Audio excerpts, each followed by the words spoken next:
My name is Efe Duyan. I'm a docent doctor at the RISEBA University Faculty of Architecture, and my guest here is Martin Schwartz, who came all the way from the United States to give this speech and to be with us today.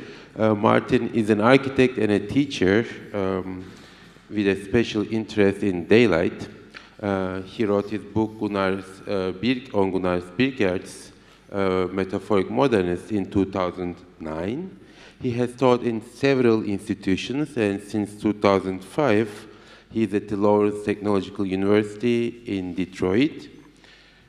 He is the co-founder and the editor of the Awards Journal, and now he's working on two books, one on Charles Moore monography, with this beautiful, beautiful name, Those Who Love the World Don't Mind Being Reminded of It, and also a second book, very fittingly, In Good Light, a book about daylight in architecture.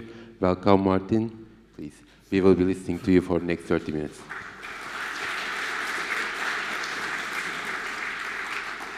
Thank you, Efe. I want to thank Dean Schmitz, first of all, for the invitation. I want to thank Janis Pripa for an astounding tour of Riga yesterday, which included observations and information about the culture and history of Riga and the country.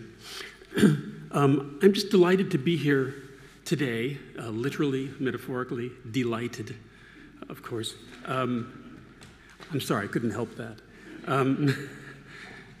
For several reasons. One is that, of course, after having met Gunnar Birkerts, my interest in his work has continued. His work is actually quite visible. I pass by actually two of his buildings on the way to my school every day. Light is my own, daylight is my research interest. So I'm here for at least those two reasons. And finally, one that I spoke about yesterday, this is something I found about just quite recently, last couple of months. That's my, apparently, my great-great-grandfather was born in Daugavpils in 1820.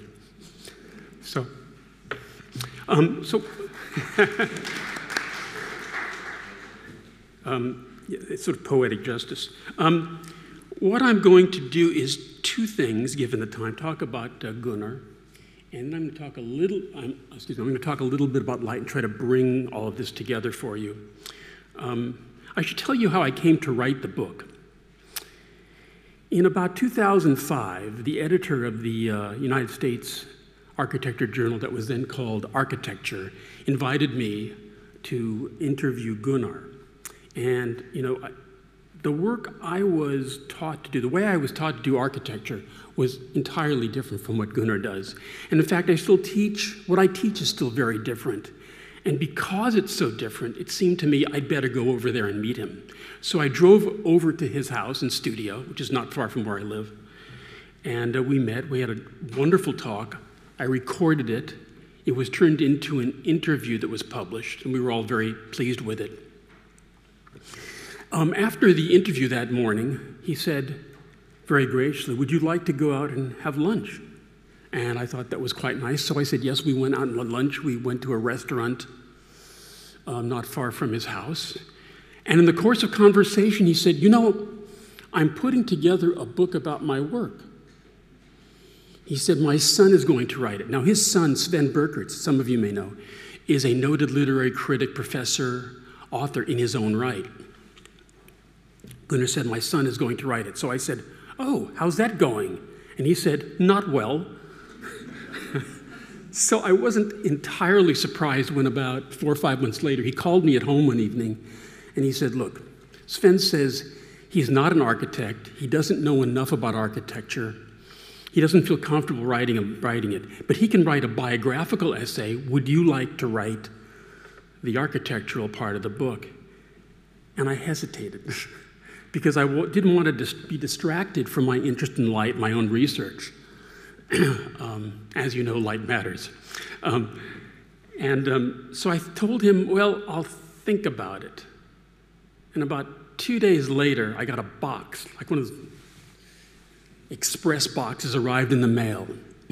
It was from Gunnar, and it contained a pile, a few dozen magazines, journals in which his work had been published, and several books that had been previously published about his work, things he had written. And I opened the box, and I looked at it, and I thought, well, I guess I'm going to write the book. That's literally how it happened. And I'm glad it did. He gave me the opportunity to learn how to write a book. It was wonderful. So what I'm going to read to you first today, and I usually don't read presentations, but I'm going to make an exception in this case. In the course of writing books, things get edited out, things get added later. What I'm going to read to you for a few minutes this morning is a short essay that was never put in, it was eliminated, it was edited out of the book. And I'd always hoped to have some occasion on which I could present it. So it's another reason I'm very pleased to be able to talk to you today. So I'll do that, and I will attempt to show a few slides as well. There's Gunnar. On the left, you can see him as a relatively young man. On the right, that's a picture I took of him at his office and studio when I met him. Oh, good. So, in contrast to many other prominent and accomplished architects of the 20th century, Gunnar Birkerts never settled into a singular style or rigid set of motifs from which his projects were generated. He did not, as we say these days, brand himself. Instead, he worked in the manner of a small number of architects at the top of the profession, architects including Raphael Moneo, Renzo Piano, Eero Saarinen, Johan Utzon, Peter Zumthor, who find each project to be particular enough to demand architecture that is, if not wholly different from what he or she has previously done, is at least worthy of a significant recombination of his many closely held enthusiasms. Like those other distinguished architects, Gunnar's work was not a demonstration of the validity of one theoretical position. Save that, for Birkerts, architecture was capable of a meaningful expression of program, topography, daylight, and culture. His architecture was a demonstration of his process of finding meaningful correspondences in form, of intuitive energy, informed by professional craft. His search for meaning led him to find practical solutions.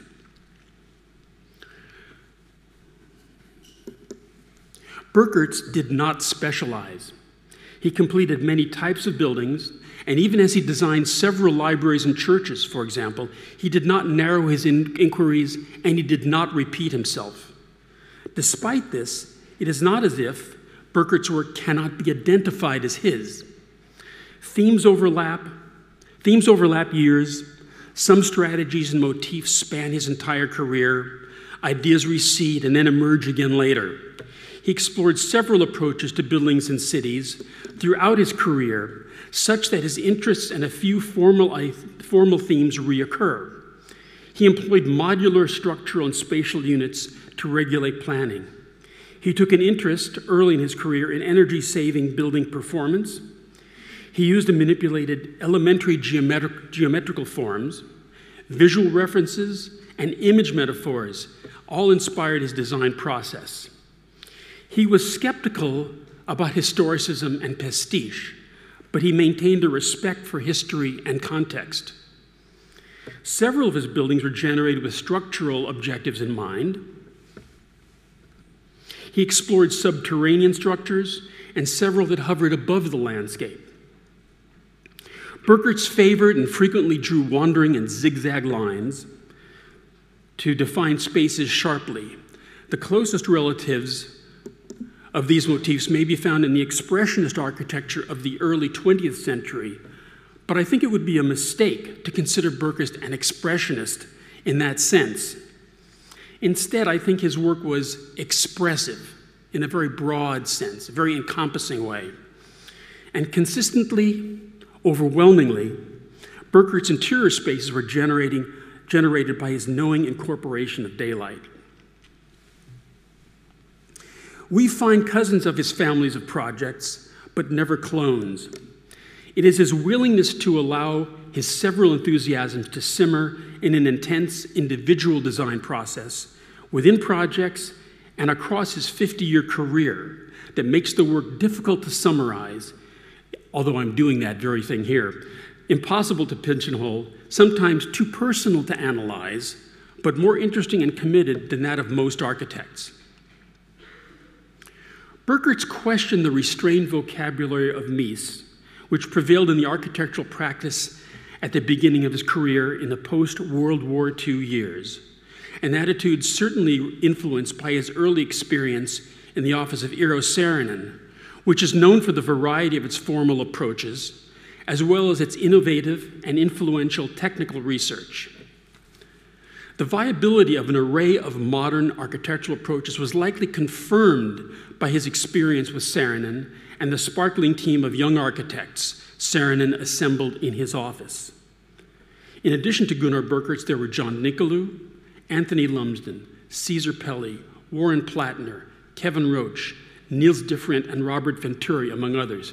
I should add that when I spoke to Gunnar, he told me he sat next to Robert Venturi. And if you know Venturi's work and Gunnar's work, it's hard to imagine them sitting next to each other.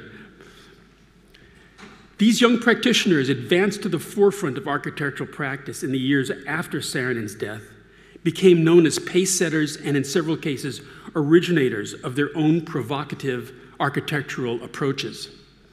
Birkerts told me that he wanted to defy Mies. That's a quote. In fact, they all did in that office. Almost certainly, the breadth of Birkerts' interests was formed earlier than his tenure in the Saarinen office and out of personal inclinations and interests. However, one need only have looked around the Saarinen office and sensed the emergence of an ever-widening set of choices not sanctioned by what became known as the international style.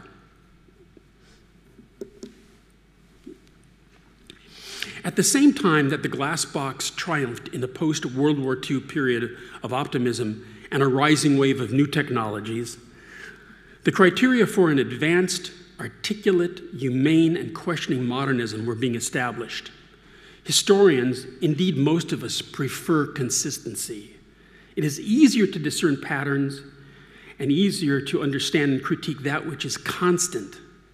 Yet the difficult path toward new understandings and the great satisfaction inherent in discovery leads a few artists and architects to understand that each new inquiry is an opportunity to learn more about the world. The Saarinen office nurtured this attitude.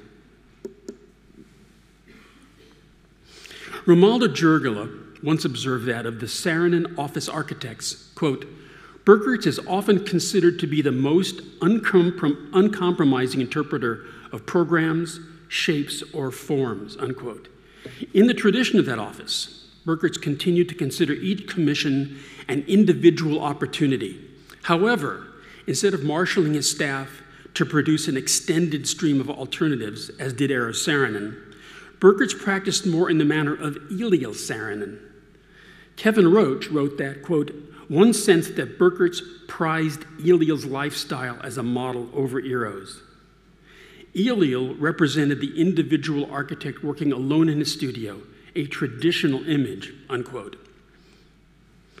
Birkerts' individual path may have been eased by his choice, until the last years of his life, to remain and work in the Detroit area.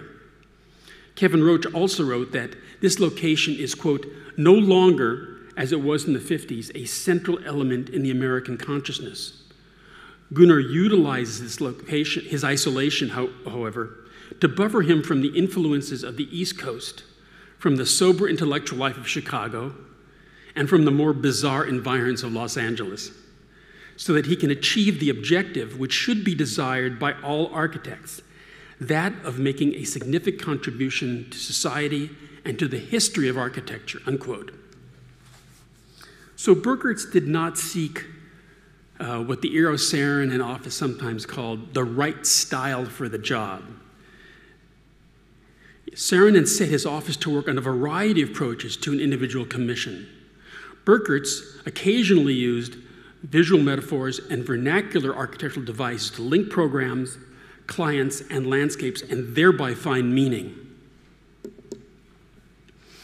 The work is usually tied to a program in a particular context, a place, and a geography, to the extent that the work often becomes part of or reflective of the surrounding landscape and accommodating to existing buildings.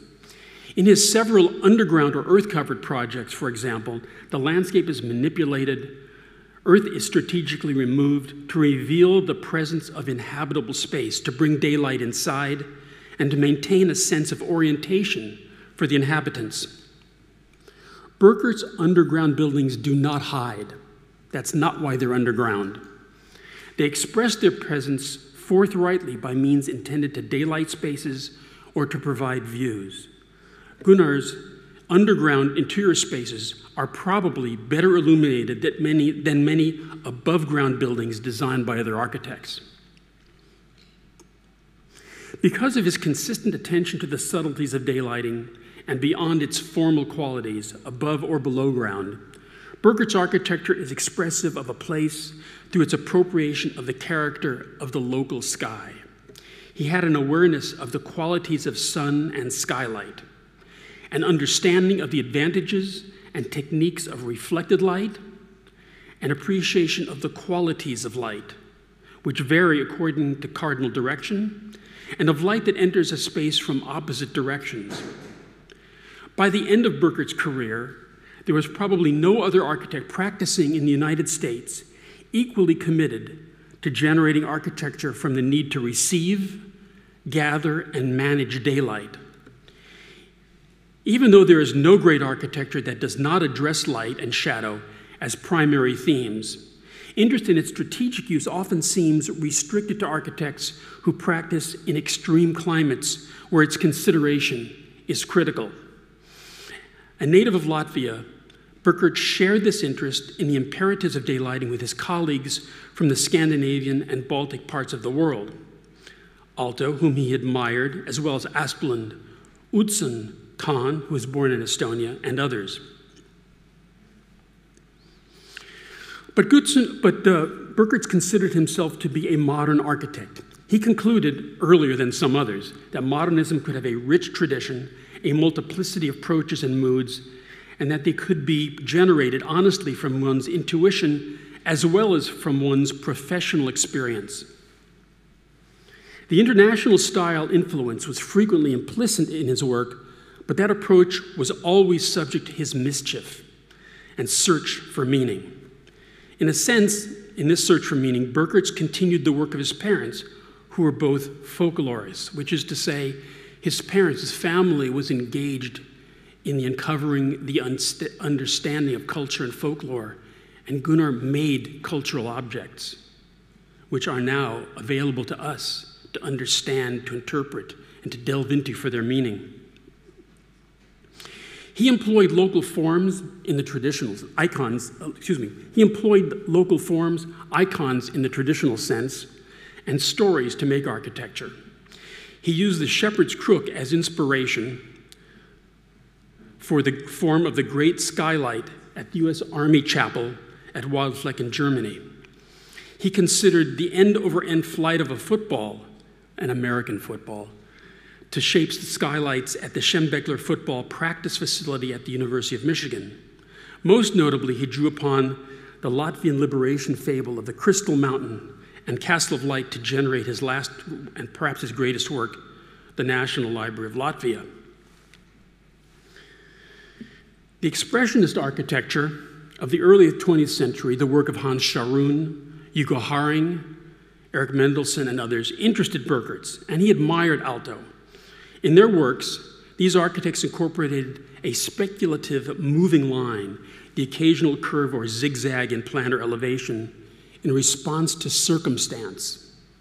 In these works, we see evidence of the architect's hand and pencil, his hand and his mind, we should say. Frequently, in the work of both Aalto and Birkerts, the broken line or unexpected curve becomes the servant of a daylighting idea. Birkerts and Aalto accepted the functionalist use of the modern architectural box, although both found it difficult not to accept a playful attitude toward it.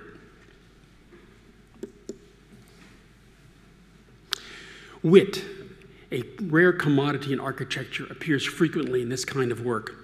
Walking through or around a Birkerts building, there are always things to discover, surprising views, light from an unexpected direction, elegant details, a great space flooded with light, or an infusion of light where you would least expect it. Having concluded that architecture is capable of conveying meaning, but having qualms about mimicking either the international style or the literal historicism that postmodernism became known for, Birkerts' work, like that of his fellow late modern eclectics, represents doubt about absolutes. Doubt inevitably follows dogma, particularly when that dogma has degenerated into banality, as modernism did after World War II, and later as postmodern historicism did, rapidly and to no one's surprise. In Birkerts' work, doubt is at least a willingness to probe and to question. Wit, in the playful intelligence of Birkerts' best work, is a way to offer visitors the opportunity to question and learn along with the architect, and it invites engagement with the architecture. Birkerts' visions could not be realized without formidable technical skills. The buildings are skillfully detailed and constructed, and as Romualdo Jurgel has said, quote, "In Birkerts' projects, materials appear with great integrity, extended in surfaces to form enclosures. Technically accomplished in detailing, materials appear so splendid, absolute, and indispensable," unquote. Birkerts would never have been able to pull off the formal collisions, gentle curves, collected angles, without the ability to identify appropriate materials, to know how they should be treated, and how they need to meet each other. Without these technical skills, Birkerts never would have been able to engage his conceptual gift, as Jurgel has called it, an aptitude recognized by both architects and the public for the invention of architectural forms and spaces with personality and identifiable individual character.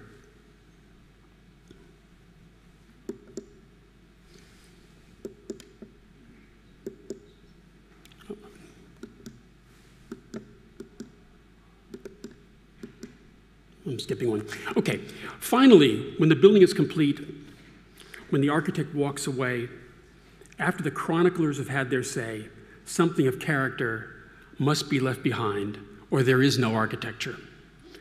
In a career of varied and complex works and personal thought, in which ideas are not simply reflected, but refracted, by which I mean bent and shifted, turned over and examined, shaken rather than stirred, Gunnar Birkerts' work speaks for itself.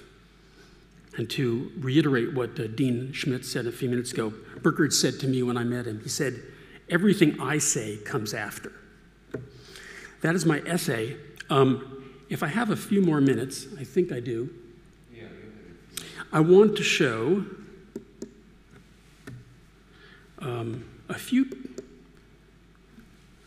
I want to try to tie our themes together and show you a few things that Gunnar Birkerts did with light and architecture. This is a small building. It's very important for me to show to you, even though it's modest in size and scale. This is in Livonia, Michigan, which is a suburb of Detroit and not far from me. This is a little library, fairly early. And I want to show you to demonstrate what Gunnar knew, and that it seems so few architects are aware of, and that is where the sun is in the sky, by which I mean the qualities of the different directions of the sky at different times of the day. So here's his building. You see it's a wedge shape. And if you know Alvar Aalto's libraries, you know that Aalto also would start his libraries from a sort of a central point, a circulation desk, and then had his plans fan out such that a few people at circulation could secure, observe, and monitor the library, which is what he did here. But what he also did, because of that fan shape, he's able also to reach out and capture this beautiful park site, which is on a major commercial strip. The building also, in a sense, fans upward so that he can collect northern light to illuminate the reading rooms. Again, northern light, diffused, constant skylight, is good for reading, for work light, and that's what you see in these contemporary photographs. But he also used his understanding of light and shadow to articulate the exterior of the building. You can see how these long walls reach out into the landscape. If you look closely, you can see he had the horizontal masonry joint struck to cast a shadow, to emphasize the linearity, that horizontal idea. I should also tell you that this little building is somewhat threatened now, but there is a wonderful group of people in Livonia, Michigan who are fighting to save it. They have a Facebook page called Save Alfred Nobel Library. If anyone is interested, I encourage you to go look at their Facebook page. Moving ahead several years, Gunnar was able to design the dance instructional facility at the State University of New York at Purchase. Ed Larrabee Barnes designed a site plan based on Thomas Jefferson's 19th century design for the University of Virginia, which is fairly well known. Instead, though, Barnes filled the center with buildings, and he gave a number of very well-known architects, including Birkerts, these odd, strange slots of space in which to build. But Gunnar made the most of it. You can see my arrow points to his long building. And what we see here is a tip of it. What he did was, he used, since he had this sort of north-south orientation, he used slots of space along both sides to bring in light and then manage it before he brings it into the dance studios. So you can see these slots along both sides. The interior, the central section is inhabited by the actual dance studios and so forth. The outside zones are small offices, and then the skylighted zone of corridor, so you walk through light. On the right-hand side of this section, you see the eastern side, which has a large skylight, which means that, of course, a little bit of direct sun in the morning is acceptable, warms the building, helps you to wake up a little bit. On the west side, he chokes that down to minimize the impact of late western sun. And the effect is this: he bounces that light, he reflects that light off of the sort of tilted ceilings of these offices into the dance studios. So they get sun, but after he's bounced it a few times. 5 minutes more. Thank you. I'll skip this one then. The church. I want to show you this one. This is another small building which you probably don't know. The Holtzman Silverman office building is on a rather undistinguished commercial strip in Southfield, Michigan, not far from my school. In this case, there was not enough room to put both the building and the parking on the site, so we put the parking and a park over the building. And the building's essentially underground. These are Amur maple trees, I believe, in the fall with color. And so what you see, these beautifully sculpted trees, that's his gift to the street. You move through the trees, and we're changing seasons here a little bit, obviously. The only thing that emerges on the site then is this sort of sandblasted concrete, beautifully detailed elevator tower. You go down to that and into the building, and it's a very modest office building. So here you can see an aerial view thanks to Google Earth. The commercial strip, the highway on the right-hand side, his parking lot and trees, the emerging elevator tower, and the way his building faces east, which you can see here in the fall on the left-hand side, and in the snow. That's a cover picture from the book.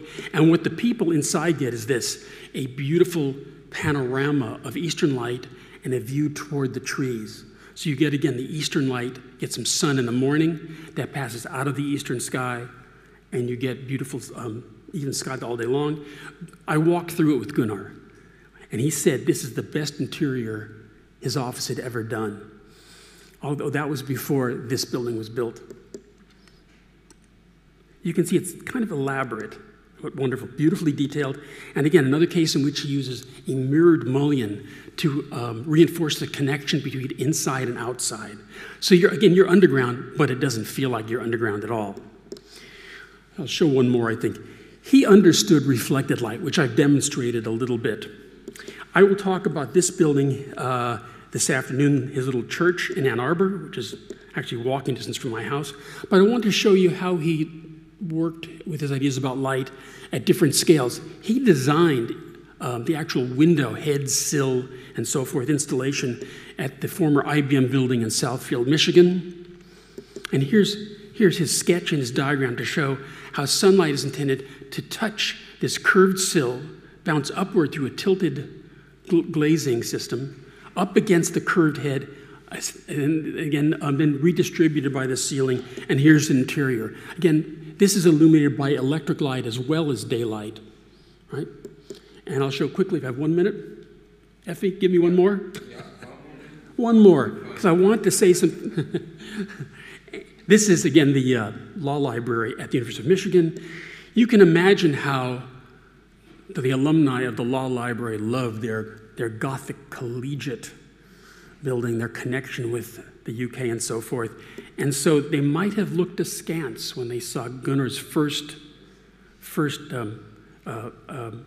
scheme for the building. So they went underground, as Dean Schmitz talked about. I wanted to emphasize that not only did he provide a very ample, large skylight, but he used reflecting surfaces to redistribute the light in that building such that you get this really beautiful diffused light in there. He used the mirrored mullions again, and you get this sort of this unusual view upward to the old Gothic collegiate building. There are some study spaces and display cases. The quality of light in here, this photograph, which I took, is actually quite accurate. The light in there is beautiful. And not only that, but there's a little skylight at the other end, so he balances it. You go to the other end of the library area, and he balances it with light from the opposite direction. They light from two sides. So I think I'll conclude my remarks with that. I thank you very much again for your invitation and the opportunity to speak to you. Thank you.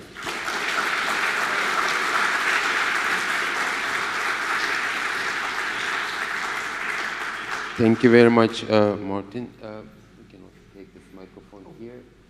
I hope it's working. So I have one or two questions for you. Yes.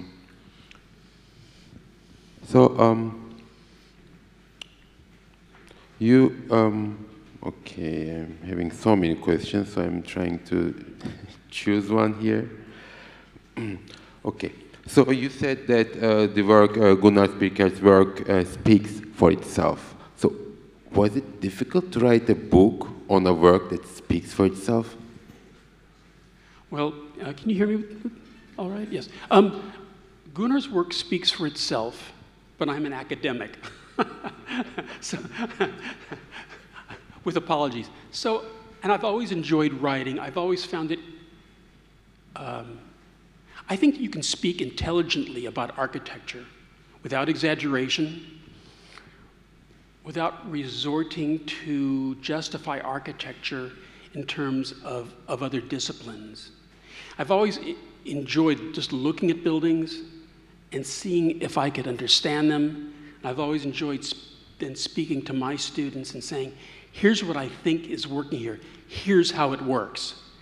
And that has become my interest in light as well. I'm interested in how did they make that happen? So Gunnar was a man of, he made the objects, he made the spaces, and left it for the rest of us to understand and talk about the work. Thank you.